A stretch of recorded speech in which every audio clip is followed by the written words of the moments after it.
fine now. All right. So I do want to talk about some things quickly. Okay. Let me just share my screen. I actually have to open up a program I completely forgot. No worries.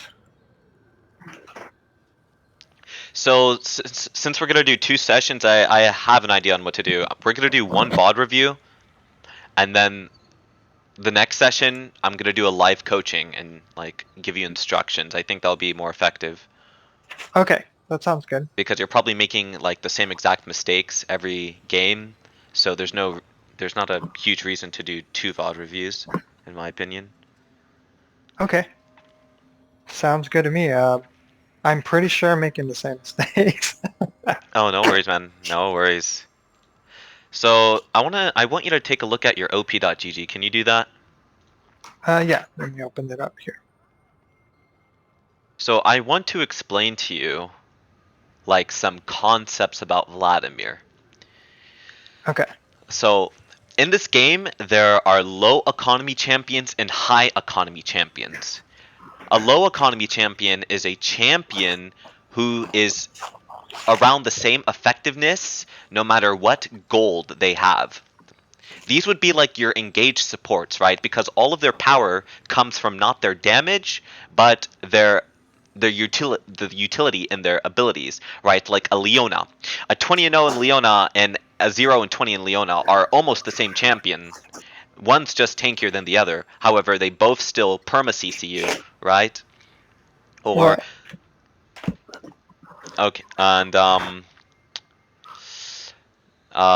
champions that provide utility in ways that aren't damage are low economy. Things like Malzahar, right? Malzahar, you get Leandries, you get Rylai's, and you're basically that's your entire champion. Your main button is your R, and you're an anti-carry. You press R on the enemy carry who's fed, and they can't play the game. And a 0-2 Malzahar and a 10-0 Malzahar does the same thing, right? So there's levels. It's a scale. So I want you to think about this. A champion. What does Vladimir have, right? He has AoE. He has damage, and that is it. He doesn't have any utility, right? He doesn't have CC or shields or heals for his allies. The only thing he has is damage. He's the one of the highest economy champions in the game, right? If you don't have gold on this champion, you can't do anything, right? Because Vladimir is all about team fighting in the end. In the end, he's about team fighting. He's not a side laner, right? He's not a skirmisher. He's not a 1v1er. His strength is in the 5v5 or the 5v3 or whatever, as long as there's multiple people, right? Because Vladimir, when he's fighting one person, is not very different from when he's fighting 5 people, right? He presses R and he presses E and he hits everyone. And he only does damage, right? And Vladimir's base numbers aren't very good, right? His Q scaling, like it goes up to like 200 maybe or 100 damage, something like that. And his E as well. If you look at his kit, his power comes from his ratios, right? Ratios from his health and his ability power. He scales incredibly hard off of these two stats, and the only way to acquire these stats is through what's it called, items, right? You're not going to get a lot of bonus health, and you're not going to get any AP from your levels. And he doesn't have very good base damage, right? So the only way you're ever going to get strong on this champion is if you have gold. So the first point I want to make is that you have to increase your gold income. There are multiple ways to get gold in this game. First of all, minions and monsters. Secondly, champion kills, takedowns. And lastly, towers. Vlad and Vlad can most easily acquire minions, then he can most easily kill champions, and then the most difficult thing for Vlad to do is to take towers. He doesn't have good tower taking abilities because he doesn't build items like Lichbane or Nashor's Tooth. He only has his auto attacks. So he's not that effective at taking towers. So you're left with killing champions and getting gold and hitting minions. Hitting minions is the easiest thing that you can improve upon to increase the amount of gold that you have.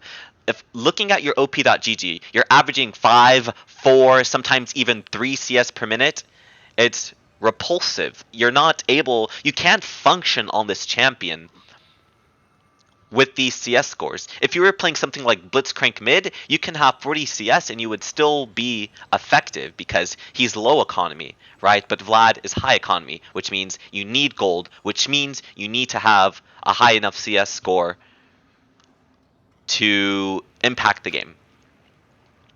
So I just wanted to give you that little rant, but I'm gonna go ahead and jump into a replay. Okay. I'm recording this, by the way, so you don't have to like take in everything and like remember, because you're going to have a video and I'm going to give it to you. Okay, no worries. So I think what I'll do is I think the VOD that I want to review is this Fizz game. It's 20 minutes long and you win 06. Okay. I mean, this should be very easy. Because playing against mages is pretty easy for Vladimir. However, playing against like assassins, you'll die a lot if you don't know what you're doing. Okay. Got it. What the heck? It says this replay is missing. Okay. Let me find another one then. That's horrible. I didn't expect that to happen.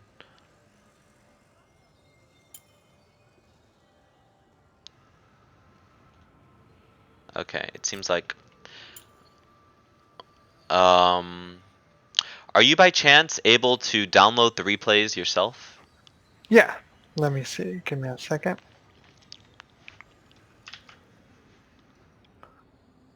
I'll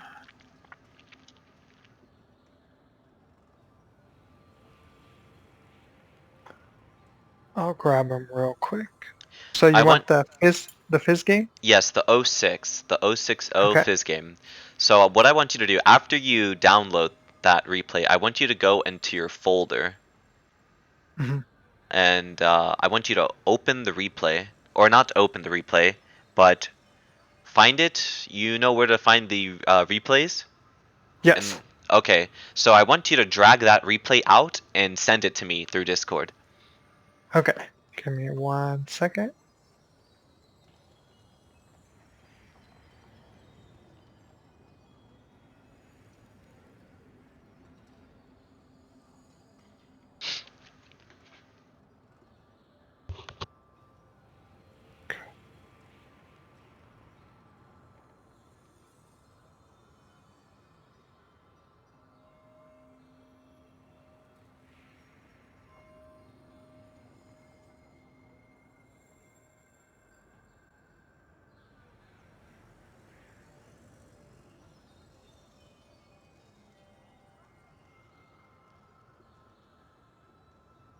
Please.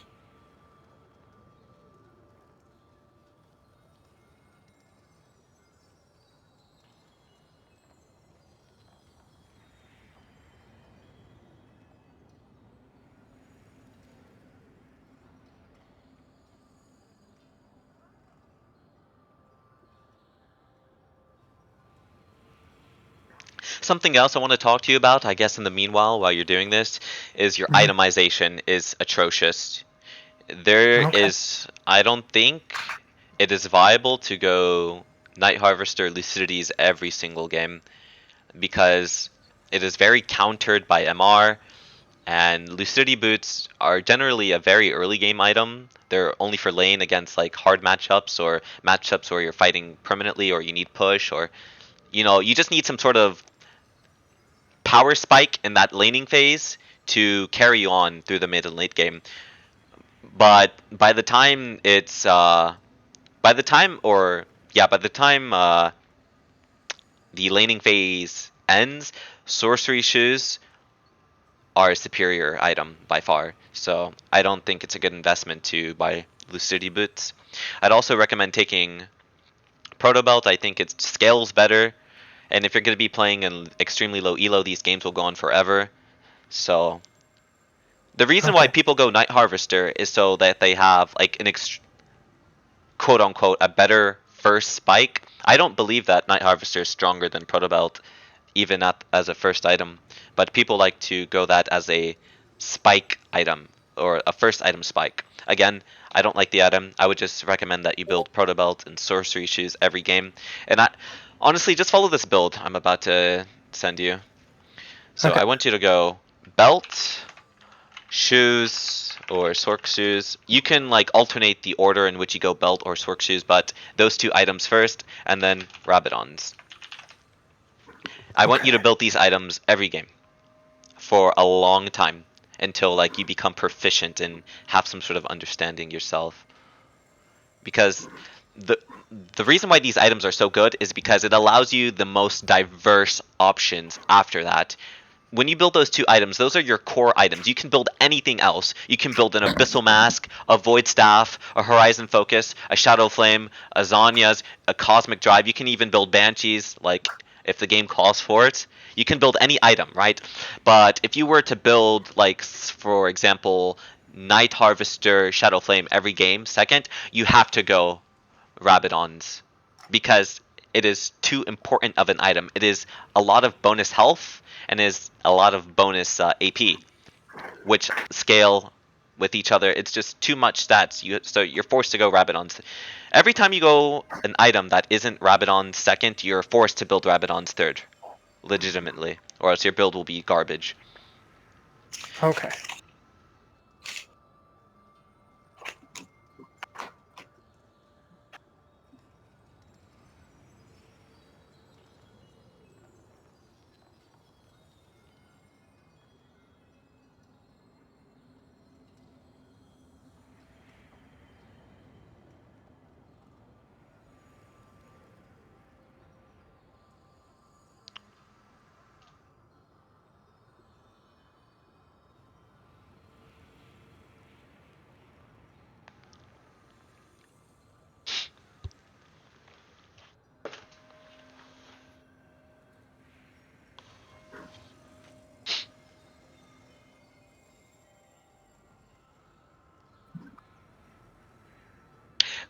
Do you have any questions for me, like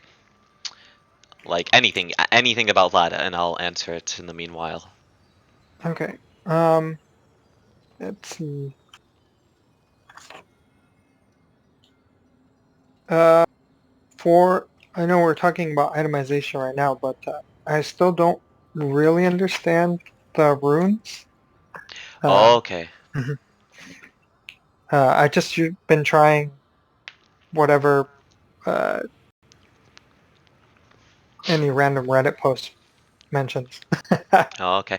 I'm honestly, you can pretty much go whatever keystone you want. I would just recommend that you not go phase rush, however. You're Oh, just really weak early. Um okay, you can even go phase rush. It's just I think right now, instead of playing with many different keystones, you should stick to one. So find a style that you like, whether it be Conqueror, Airy, or Phase Rush, and just keep playing it into every matchup until you become proficient at using that keystone. I don't think it's very beneficial to swap around your keystones a lot because they all have different play styles, right? And if you play Phase Rush one game and then switch to Conk, the way you're supposed to play is very different from one another, and it might be very hard to adapt in each and every game. So I would recommend that you pick one that you like. Which keystone do you like the most? usually, out of the ones I've tried, I like Conqueror more. That's fine. I go Conquer every game. I think it's very versatile and it's strong early, mid, and late. Meanwhile, like something like Phase Rush is very weak early. Right. Yeah, I like that in this game I was using the Airy Scorch on Very Last fine. Stand. Yeah, Yeah. that's like very standard. I would go Transcendence. I wouldn't go celerity because your movement, like your mechanics, aren't probably good enough to utilize the small movement speed that celerity gives you. However, the ability haste that Transcendence gives it's good for every player. Okay. Again, always go the HP minor rune. It outscales the other runes by level 4. By level 4, the extra HP will be more beneficial to you than this magic resist. Okay. And if you're playing this lane correctly, you should not be getting hit in the first 3 levels anyway. I'll explain later. Okay. So right now, you're standing here, which is pretty useless. Something I like to do is I like to stand here Uh-huh. because you can see like this. You can see, sorry, like this half of the map or like this half of the lane. You have vision of this, which is fine. You can see some of this just so if they're pathing, you're safe. So comparatively, if you were to stand in somewhere like here, you wouldn't have vision of the lane, so you wouldn't know if they're invading or anything, and you wouldn't know if they're in here. So if you were to try to walk up and ward, you could be ambushed from this brush, and it's just it's vulnerable. Okay. I think it's vulnerable. So every game I stand here, and every game I walk up to this place at around 1 minute and 15 seconds. So like at 1:12 I'm standing here or something, just waiting or walking, and at 1:15 I placed a ward right here. Okay. Do you know why I placed this ward here at 1:15? Uh, is it to see their jungle if they come down this way? Exactly. That is the only reason why you place this ward, to see if the jungle comes this way. Let me Okay. let me fast forward a bit. So it's a Vi jungle, right? So let's say you have the ward placed now. You place the ward here, right? As the game as the game plays out, you'll find out where Vi is coming from and where she is going, right? Because let's say at around 2 minutes, you'll see her on chickens with the red buff, right? Because you'll see her on the mini map, and then you will rotate your camera. Do you play with unlocked cam or locked cam? Uh, I don't know. Um, Is your character always in the center of the screen when you're playing or no? no, he's not. Okay, that means you're playing with unlocked cam. Okay. So you can pan your camera over to this when you see the jungler, whenever, whether it be 2 minutes or 3 minutes, whenever the jungler shows up on this ward, you can pan over, look at her, or whatever champion they're playing, and identify their path, right? There are a couple things you can do. First of all, let's have Vi path over here really quickly.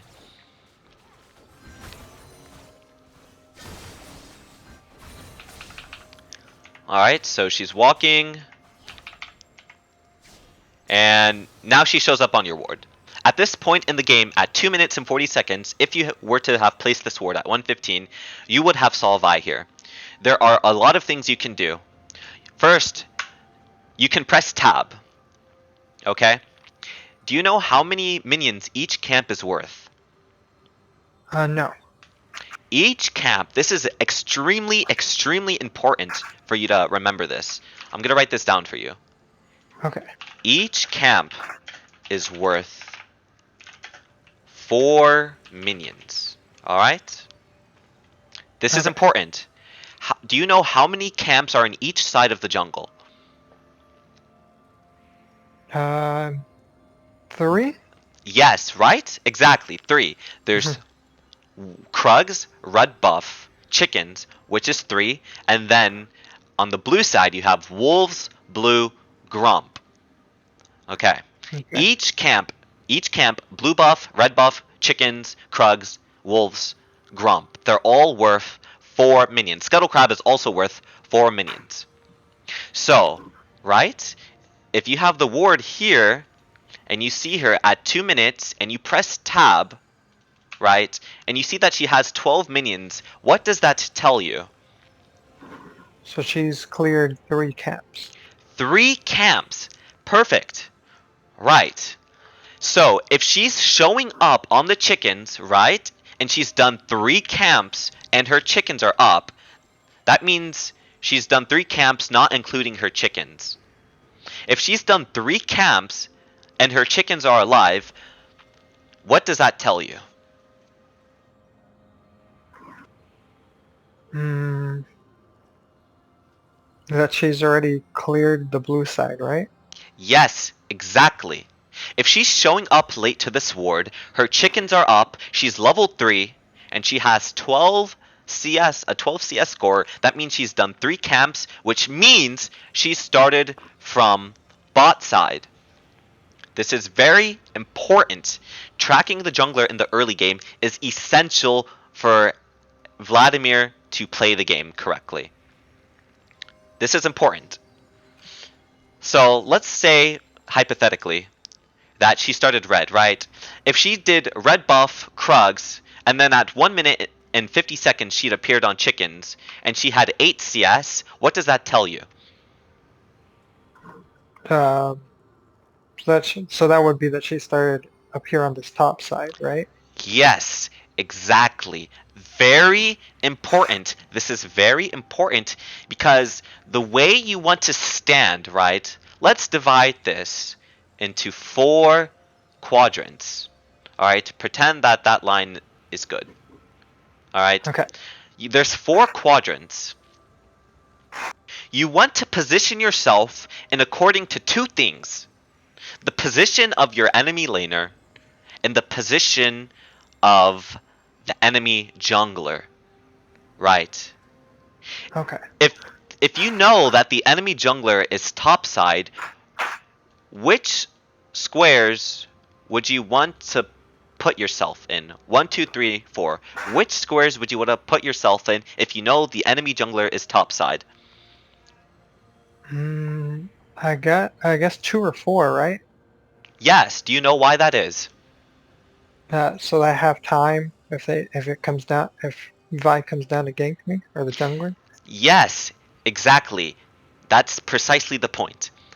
You want to stand 2 and 4 because it is the furthest distance away from Vi. Conversely, if Vi is bot side, you would want to stand in 1 and 3. Does this make sense? Yes. Because she is far away from you. And now, if you were in 4, Vi would never gank you here.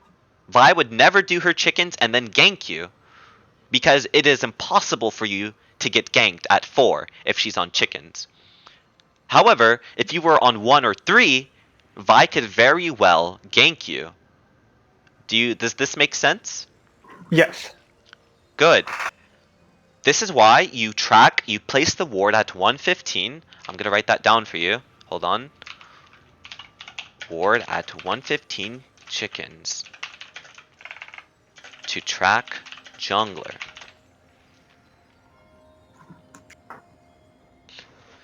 So you position yourself accordingly to your jungler, to the enemy jungler. Okay? Okay. So, right, you're standing in 1. Now you're going to get ganked, right? She can do her chickens and she can gank you.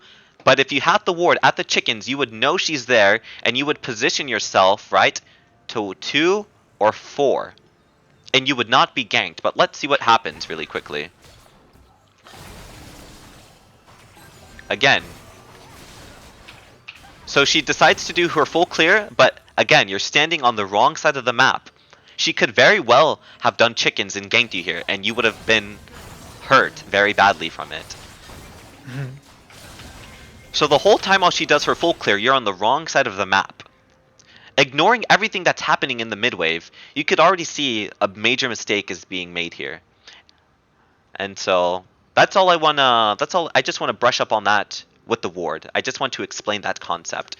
Let's go to your laning now. From the very beginning.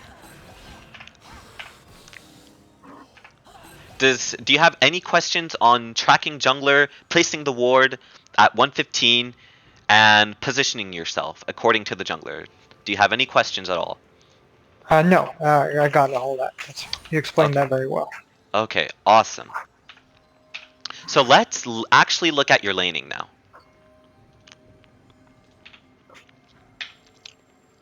Here is an important concept. This is almost universally true. Level 1 through 3, or level 1 and 2, really. Level 1 and 2, ranged champions, which is anyone who has a ranged auto attack, that is a ranged champion, beats melee champion. Okay. This is an important concept. Generally, this holds true. Generally, level 1 through 2, ranged beats melee. And then from level 3 onwards, melee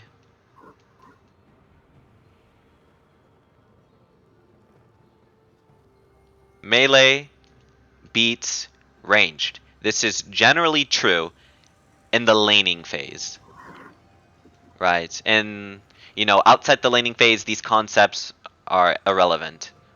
These are just Okay. early game concepts, which are early game is the most important, so these are the most important concepts. Okay. I want you to think about this. Level 1 through 2, ranged is better than melee or stronger, and from onwards, level 3 from 3 and onwards, melee is stronger than ranged. The reason this is the case is that melee champions don't have the capabilities of harassing you at level 1. They have one ability, right? Either mobility or a damage spell. They don't have their full kit. There's also the minion wave. Man, this can get like so messy so quickly when I explain this. Just look at this. Hold on, I'll write this down. I'm gonna write down every important concept. Alright, Okay. I want you to understand something also. I don't want you to try to take in every concept that I talk to you in this coaching. Like, you don't have to take it in all at once. How about like master one idea, and then when you get good at that idea, focus on the next idea. Okay, that's how I want you to digest this, because I'm about to like open your eyes. Okay. So level 1 through 2, ranged stronger than melee. And level 3 onward, melee stronger than ranged. So this is like a conjecture, really. This is a conjecture in League, this theory about the strength of champions. Okay. Okay, I'm removing that from the screen. So, if the conjecture is true, you are stronger than this Fizz at level 2, or at level 1 and 2. However, okay, so when the first minion wave crashes, you're level 1, right? And when the second one crashes, you're level 2. Do you know what I mean by when the minion waves crash? Yes. Yes, okay, good. When the second wave crashes and you kill the first minion on the second wave, you'll be level 2, in which you're still stronger. But by the time the third minion wave crashes, the cannon, once both champions hit level 3, you are no longer stronger. At that point, you will have to play safer and more defensively. Okay.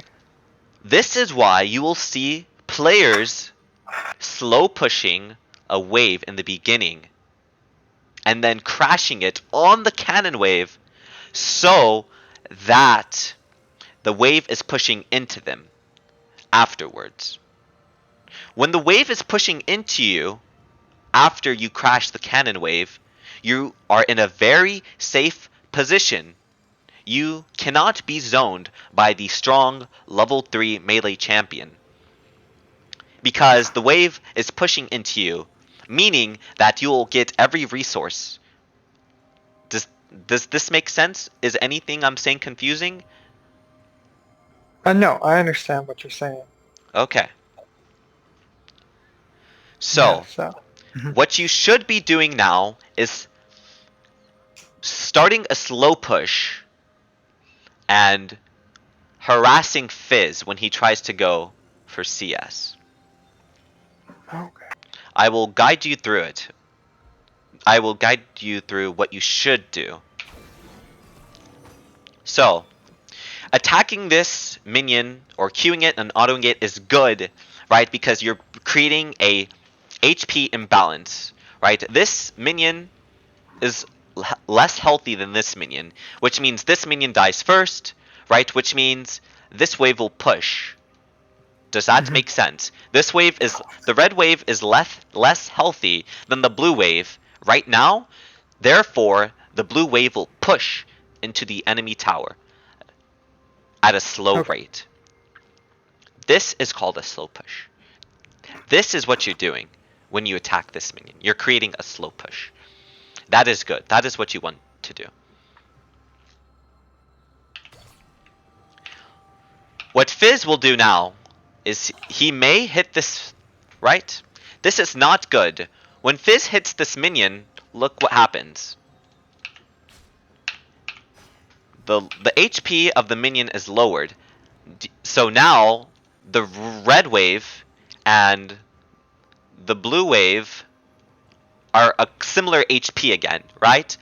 And if they are a similar HP, there is no slow push, which is bad. You do not want to let the melee champions hit the wave level 1. That is bad because there's two things. One, if they hit the minion wave, you will not be able to slow push, and the wave will push into you. And it is especially threatening when a melee minion hits a higher level than you at any point in the laning phase. For example, if they hit level 2 before you, they can all in you right then and there at level 2, and you will die. Things like Katarina, or I can't think, like a Kiana, a Katarina. If you are level 1 and they are level 2, you will lose the majority of your HP. So this, letting him hit this minion, right? Letting him hit this minion is bad. Okay. You don't want to let him do that. This is wrong. Do not let the melee champion hit the wave in the early game. Or at level 1, I mean. Okay. In order to stop Fizz, right? Because he is hitting this, and you are hitting this. This is not good. In order to stop Fizz from hitting this, what do you think you need to do?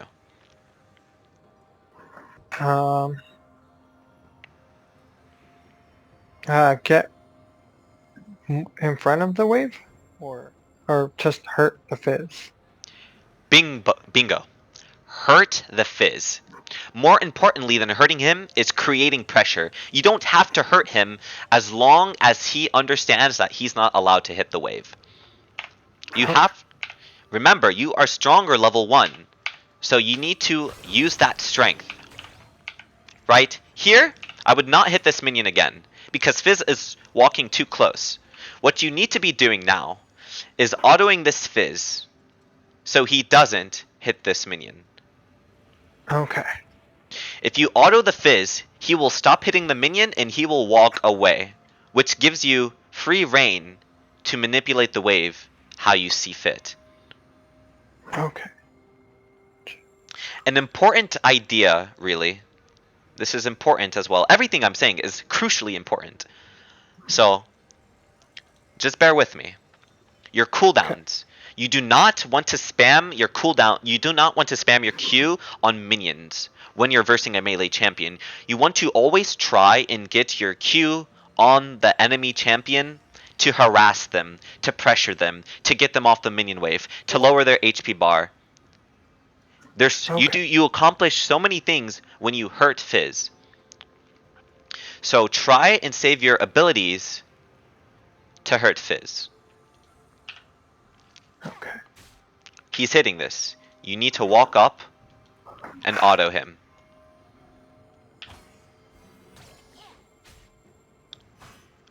Again, letting him hit this minion is extraordinarily bad. You need to walk up. Right? Because imagine this. This is your auto attack range. Say it's something like that. And let's say Fizz has a very small range. Something like this. If you were to walk up, right? If you were to walk up and hit Fizz with your auto attacks, would he be able to retaliate? No. Why? Because even though I'm moved up, he's in my range, but I'm still not in his range. Yes. Exactly right. Okay. Am I overwhelming you? No. This is Okay. all great. Yeah. Okay, good. Because you are lacking so much fundamentally that I have to go over all of these concepts because they are all integral. And there's just so much info I need to dump on you. And honestly, this might take more than an hour. Are you okay with that? Yeah, that's fine. Okay.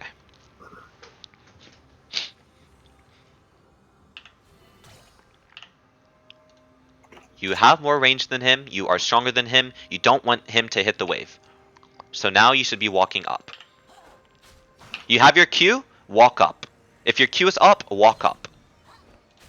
Walk up and press Q on him instead of the minions.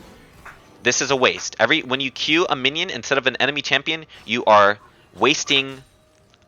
You're not taking advantage of the situation. Look, this is good. That's good.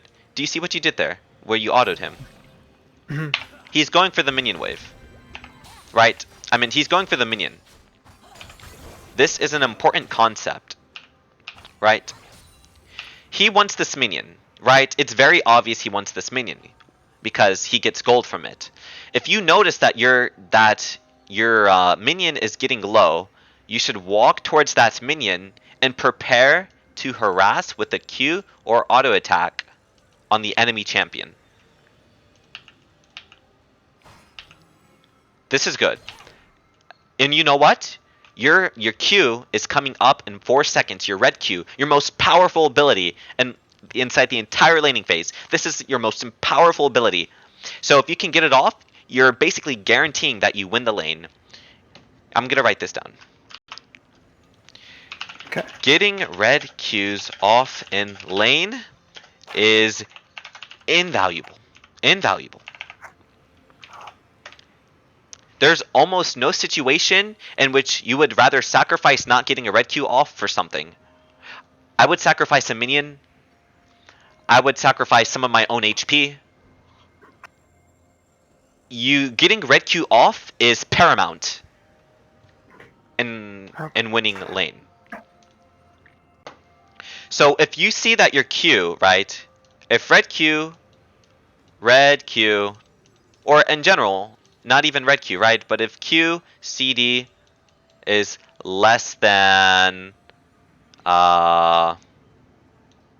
let's say, wait, less than, okay, less than 3, right?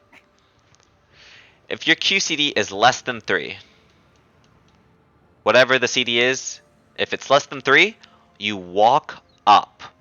You walk up to the enemy in hopes that you can hit them with the Q when it comes off cooldown. And this concept, I want you to practice this one a lot. This is one of the easiest things to do is walk up when you get your Q. When your Q comes off cooldown, walk up. And then Q the enemy. Okay. If you can do this, you will win the laning phase a lot more.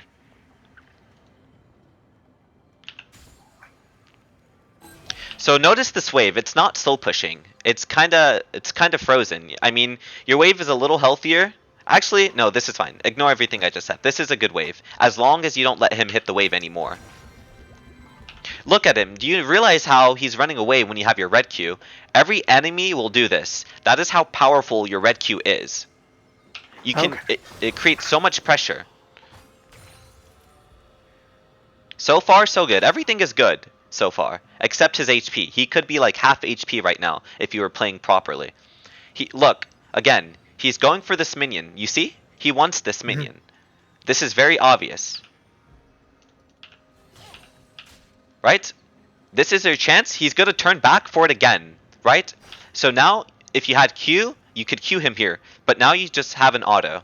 That's why you don't want to Q minion so often, because you won't have it for opportunities like these. Gotcha.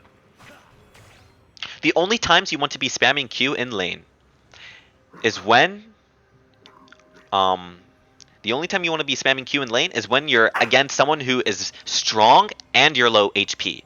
Right? If you're versing Orianna, if you're versing Sylas, if you're versing Zed, and you're not full HP, you want to spam your Q on the minion wave to heal back up, because if you're not full HP against these champions, excluding Orianna, you will be hurt badly. Okay. Okay. Save Q. Okay, this is good. Save Q for harass. If struggling in lane, use spam Q on minions to stay healthy. That's it. That's all there is to it. Either you're saving Q for harass, or you're spamming it to be healthy. There's no other reason why you need to press the Q button. It is not a last hitting tool. You do not use Q to last hit. That's what your autos are for. Q is to harass or to heal. Nothing else. Okay.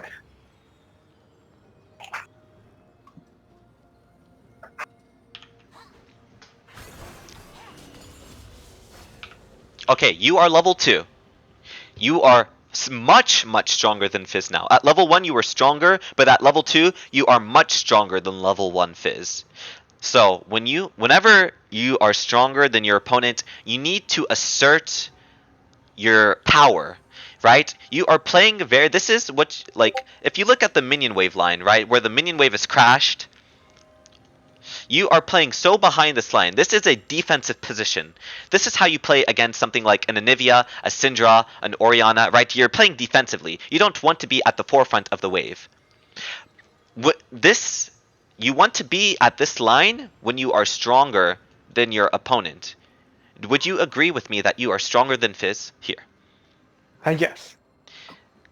In that case, you need to position yourself in a way at which you're able to harass him, harass his HP pool, deny him CS, and at the same time prevent him from manipulating the wave. This is a power position. If you are at the line of where the minions are crashing when you're stronger than your opponent, you are playing the wave correctly. Okay.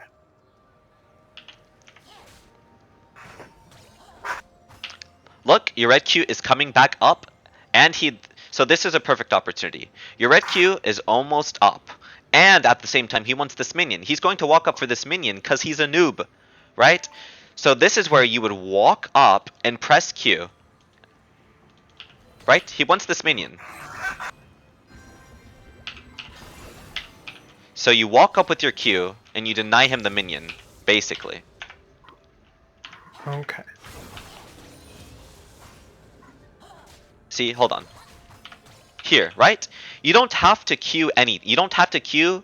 You're full HP, right? So you don't need to heal. So even though it's red Q, you don't have to use it, right? You could just hold onto it. And he will never get this minion, right? You can stand right here and just hold your Q, even if the red Q runs out. And he will never get this minion. And you'll be asserting your power over him, right? Once you use your Q, you are very useless. You can't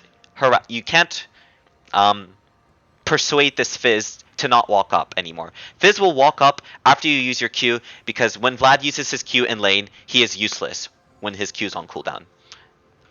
Okay. You are useless. You are useless in terms. You are useless in terms of trading power. Do you know what I mean by trading? Like attacking an enemy and an enemy attacks you. Yes. You are useless in terms of trading power when your Q is off cooldown. I'm sorry. When your Q is on cooldown. That is why Fizz walks up, right? Because you cannot stop him. Okay. So now Fizz is level 2. You are still stronger. But this wave is pushing too fast. So now here's what happens. Now he's going to get level 3 before you. Or he should. But anyways, he's level 3 now. And the wave, it looks like it's pushing into him because you hit the wave too much. So what Fizz can do now, right? If the conjecture that Melee's is stronger than you, level 3 onward, what Fizz can do now is walk up to you and Q W or WQ, whatever the combo is, right? And you will lose this much HP from the WQ. And then he can E away. And the wave will be pushing into him. And then when his cooldowns come up, he can do it again and again and again. And now you're in this state where you can't push the wave and he's preventing you from playing the game, which is very bad. This is a scary position to be in as Vlad. Okay, I see. So at this point, what you should do now, what you need to do, is after you crash this minion wave, the most important thing to do is guarantee that this wave pushes into you. Therefore, do not hit the minion wave, right? Because lowering the HP makes the minion wave weaker, right? And it will push into them if the minion wave is weak. B, do not harass Fizz at this point. If you harass Fizz, do you know what happens to the minion wave? They'll start attacking me instead of the minions, right? Yes, you're so smart. That's exactly what happens. Okay. And then, so while the minion wave is attacking you, your minion wave is attacking that minion wave, which means that it pushes again, and you're in this fucked position. It's terrible. This right here is what I call the death zone on Vlad. If you're ever standing past this point, you will die. If jungler comes, you die. If you take a bad trade, you die. Right? There's no reason to be at this point because you're not hitting the tower, right? The tower is not... You can't damage the tower. So you're just putting yourself in this very vulnerable position. Okay, I see. So I would just recommend never standing past the walls. Okay.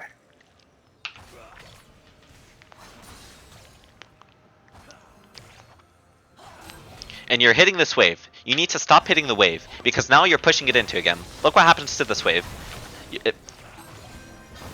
You're pushing it in again. Oh, look. Look, Fizz is trading with you, and he's winning because he's stronger than you. Because he's level 3. He's just stronger than you. Even though he's trading in the big minion wave, it doesn't matter because he's level 3 now.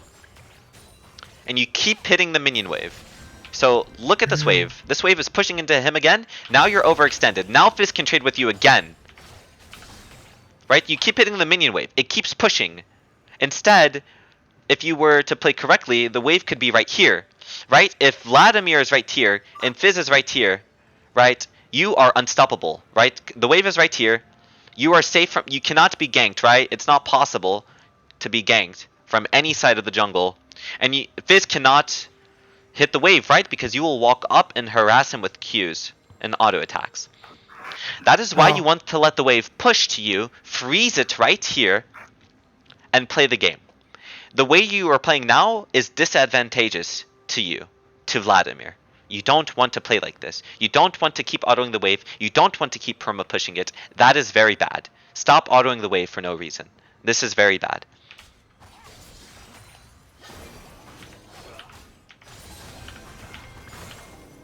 At the same time, right, not only is this unsafe for you, Fizz is also very safe. You cannot punish Vlad when he's at his tower, right? You can't stop him from getting the CS.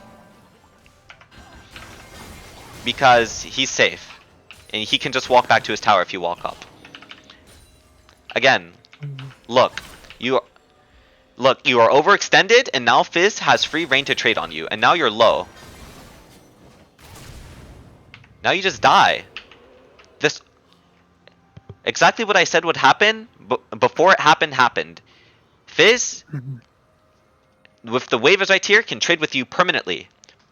And you're just fucked. If the wave, because you can't crash it, he'll just trade with you and he'll kill you. And this is what happens when you play like this into melee champions.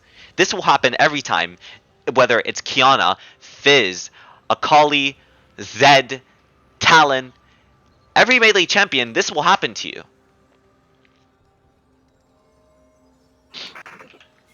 Right.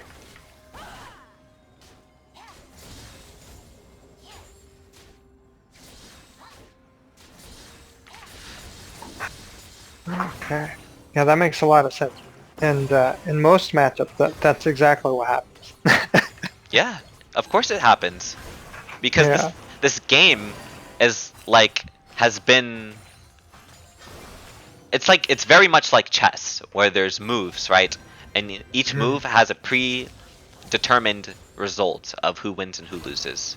When you play like this, you're going to automatically lose. I don't care if you're a faker. You play like this, you will lose.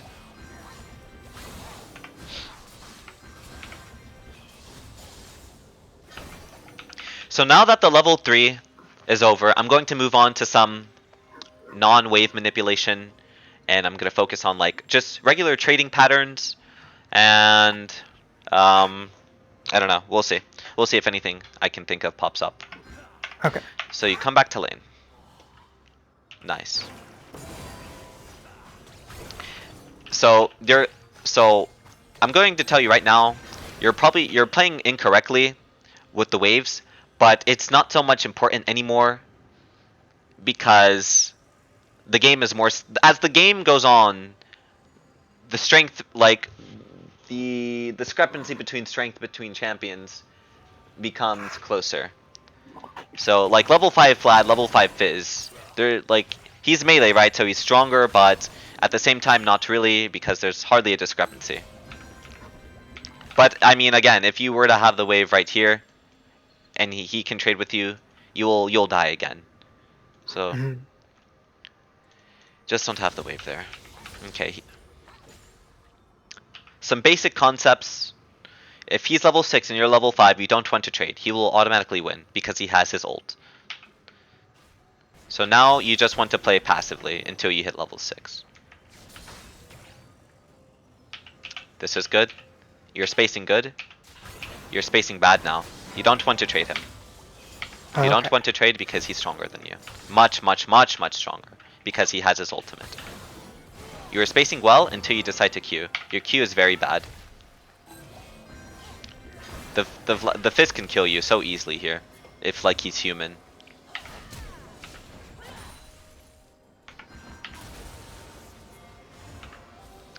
Okay. Let me write some more things. Okay.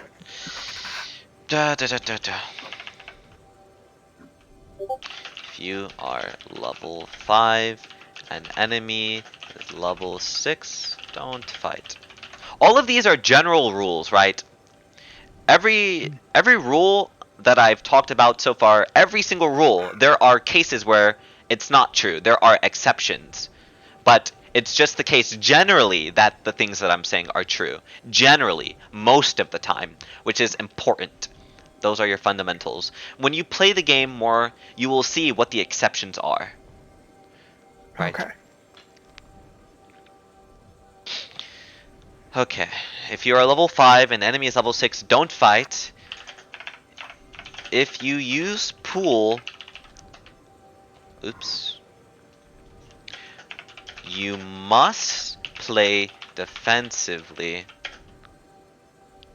until it comes back up. Right? You can't walk up to Fizz if your pool is down. You will instantly die. Right? Okay. You don't have pool. If Fizz is like right here, you are instantly dead. There's nothing you can do. You die right here if you don't have pool, which you don't.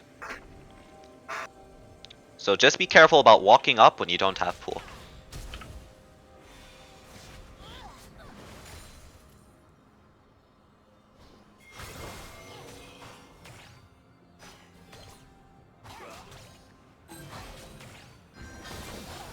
So this is fine.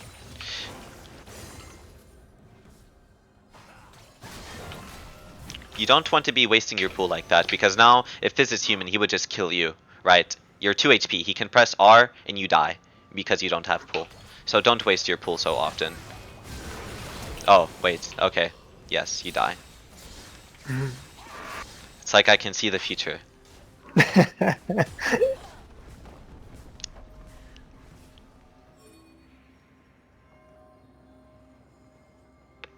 You're back. To wave. You buy Lucidity Boots.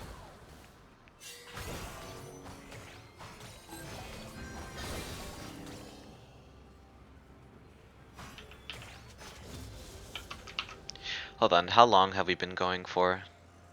About an hour. Let me think.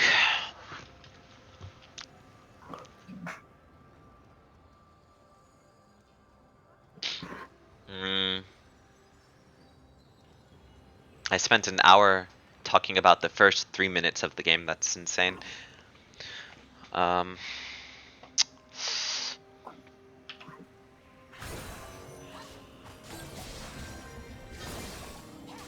glossed over a lot.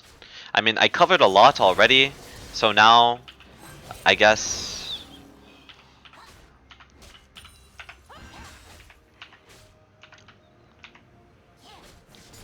Actually, I think it's fine to end it here. Okay. So, I'll end it Well, here. I'll upload this to YouTube. I'll send it to you. And I want you to watch the video thoroughly. Maybe take some notes.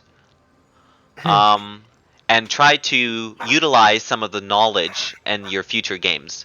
Right? You don't have to utilize all of it. Like, the easiest one you can do is, like, place the ward at 115 and track the jungler.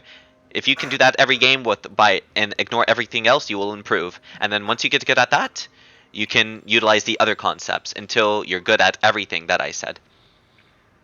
Okay. Alright, Sounds good. that sounds good. And then Friday, we'll do live coaching. Okay. Awesome. Do you feel like this was helpful to you? Do you have any questions? Anything you want to say at all? Any comments? No, this is all really helpful because I also just having a good game plan on how to act, basically, you know, in laning phase and the early. It, it makes a lot of sense why I die so often. Yeah, You yeah. know? Those are like you're making some critical mistakes. Like this is more this right here is more impactful than like I don't know. This is more impactful than like missing Baron at 20 minutes. Like if you're a jungler and you miss smite and enemy steals it, this is more impactful than that Baron steal. Because God. this affects not only minute 2, but every minute after. Does that make sense? Yes. Okay. Alright, Mr. Prism. Thank you so much for buying my coaching. You can text me anytime. I'll answer any question. And I'll see you Friday. All right. See you Friday. Thank you so much. Of course. Thank you. Bye. Bye-bye.